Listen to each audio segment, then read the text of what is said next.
យើងច្រើនតែរស់នៅក្នុងវដ្តនៃការចង់បានបន្ថែម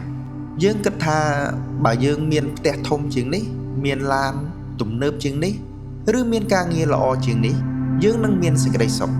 យើងរវល់តែសម្លឹងមើលអ្វីដែលយើងខ្វះរហូតដល់យើងភ្លេចមើលនៅអ្វីដែលយើងមានភាពមិនចេះគ្រប់គ្រាន់នេះគឺជាច្រវាក់ដែលចងជើងយើងមិនឲ្យជួបសុភមង្គលពិតប្រាកដប៉ុន្តែតើអ្នកដឹងទេថាមានអាចកំបាំងមួយដែលអាចផ្លាស់ប្ដូរជីវិតអ្នកភ្លាមនោះគឺការដឹងគុណមិនមែនមានន័យថាជីវិតអ្នកល្អឥតខ្ចោះនោះទេ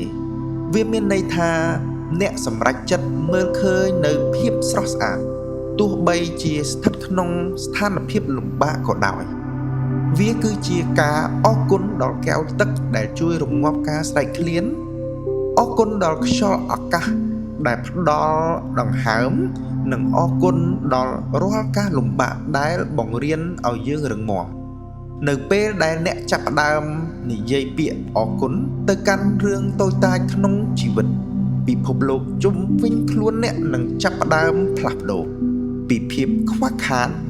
វានឹងคล้ายជាភាពសម្បូរបែបពីភាពសោកសៅវានឹងคล้ายជាក្តីសង្ឃឹមមនុស្សដែលមានសេចក្តីសុខបំផុតមិនមែនជាមនុស្សដែលមានអ្វីគ្រប់យ៉ាងនោះទេប៉ុន្តែគឺជាមនុស្សដែលចេះរីករាយនឹងអ្វីដែលគេមានក្នុងដៃកុំរងចាំរហូតដល់អ្នកបាត់បង់អ្វីមួយទើបអ្នកយល់ពីតម្លៃរបស់វាចូលរៀនអរគុណដល់មនុស្សដែលនៅក្បែរអ្នកនៅថ្ងៃនេះអរគុណដល់រាងកាយដែលតែងតែផ្ដល់កម្លាំងឲ្យអ្នកតស៊ូការដឹងគុណគឺជាមេដែកដែលទាក់ទាញរឿងល្អឲ្យចូលមកក្នុងជីវិតនៅពេលដែលចិត្តរបស់អ្នកពោពេញដោយអំណរគុណ